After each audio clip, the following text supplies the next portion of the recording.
পৃথিবীতে একজন মানুষই শুধু জানতেন যে তিনি পৃথিবীতে কতদিন বাঁচবেন, সেটা হচ্ছে সাইয়েদনা আদম আলাইহিস সালাম। ওনাকে বলে দেওয়া হয়েছিল উমরুকা আলফু সানা, তুমি পৃথিবীতে বাঁচবে 1000 বছর। কয় বছর? সাইয়েদনা আদমের সামনে অনেকগুলো রুহু রাখা হলো। সাইয়েদনা আদম বললেন, এরা কারা?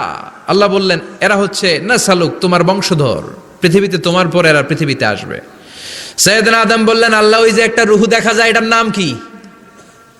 আল্লাহ বললেন, হাদা ইবনুকা দাউদ, এটা তোমার ছেলে দাউদ, সে দুনিয়াতে নবী হয়ে আসবে, তার ছেলে সুলাইমানও নবী হয়ে আসবে।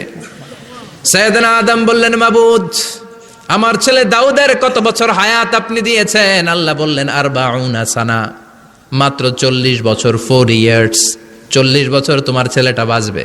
ও আল্লাহ, আমি বাঁচবো কয় বছর? তুমি বাঁচবা 1000 বছর। সুবহানাল্লাহ।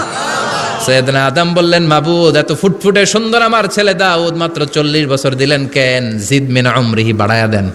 কি করেন? সুপারিশ করতেছে পোলার লাইগা কে? বাবা।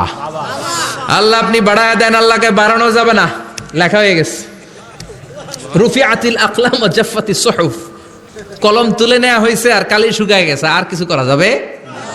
সাইয়েদনা আদম বললেন, মাবুদ, আমার 1000 বছর কেন দিলেন?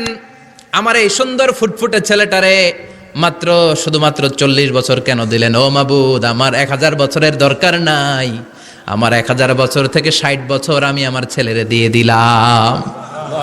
দাউদ আলাইহিস সালাম বাঁচবে